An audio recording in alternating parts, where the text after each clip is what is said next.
ఈ విమాన సిబ్బంది తమ పదవులను ఉపయోగించి బంగారం అక్రమ రవాణా చేశారు. వారు బంగారు ఇటుకలను కరిగించి ముందుగా సిద్ధం చేసిన అచ్చుల్లో పోశారు. చల్లబడిన తర్వాత బంగారు ఇటుకలు బంతులుగా మారాయి. గుర్తింపు తప్పించుకోవడానికి వారు ఆ బంగారు బంతులపై చాక్లెట్ పూసి ఫైల్తో చుట్టి చాక్లెట్లలా మారుస్తారు. చివరికి ఒక 100 పౌండ్ల బంగారాన్ని దుబాయ్కు తరలించేందుకు వాటిని తమ లగేజ్లో పెట్టుకున్నారు. వారు విమాన సిబ్బందిగా ఉన్నందున భద్రతా సిబ్బంది వారిని తనిఖీ చేయలేదు. ముగ్గురు బంగారాన్ని విమానంలో విజయవంతంగా తీసుకెళ్లారు.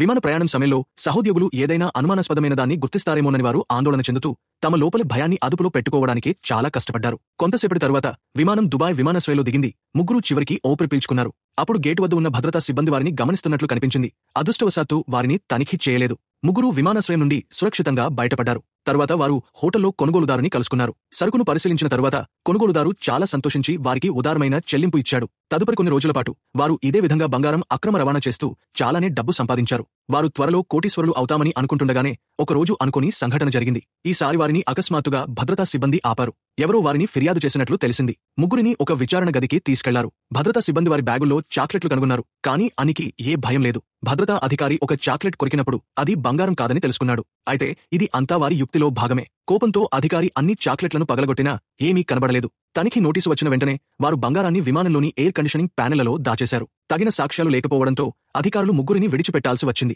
తరువాత ముగ్గురు రహస్యంగా దర్యాప్తు చేసి వారిని ఫిర్యాదు చేసిన వ్యక్తి వారి స్వంత చైర్మన్ అని కనుగొన్నారు. ఆ చైర్మనే వారి పనిలో వారి ప్రధాన సూత్రధారి. తాము బలి చేయబడుతున్నామని ముగ్గురు గ్రహించారు. చైర్మన్ కు పాఠం చెప్పాలని నిర్ణయించారు. ముగ్గురు నకిలీ పని గుర్తింపు పత్రాలు తయారు చేసుకుని చైర్మన్ ప్రైవేట్ జెట్లోకి చొరబడ్డారు. తరువాత వారు నీళ్లలో నిద్రమాత్రలు కలిపారు. చైర్మన్ ఆ నీళ్లు తాగిన వెంటనే మూర్ఛపోయాడు. వారు వెంటనే క్యాబిన్లోకి ప్రవేశించారు. లోపల సామాను కట్టెలతో నిండి ఉండి ప్రతి కట్టెలో కూడా బంగారం నిండిపోయి ఉంది. ముగ్గురు త్వరగా 3 కట్టెల బంగారం తీసుకుని విమానం అలారం బటన్ నొక్కారు. చైర్మన్ మేల్కొనేసరికి పోలీసులు ఇప్పటికే చేరుకున్నారు. కట్టెలను బంగారంతో నిండుగా చూసి పోలీసులు వెంటనే చైర్మన్ను బంగారం అక్రమ రవాణాకు అరెస్టు చేశారు. చివరికి ముగ్గురు విజయవంతంగా కోటీశ్వరులయ్యారు.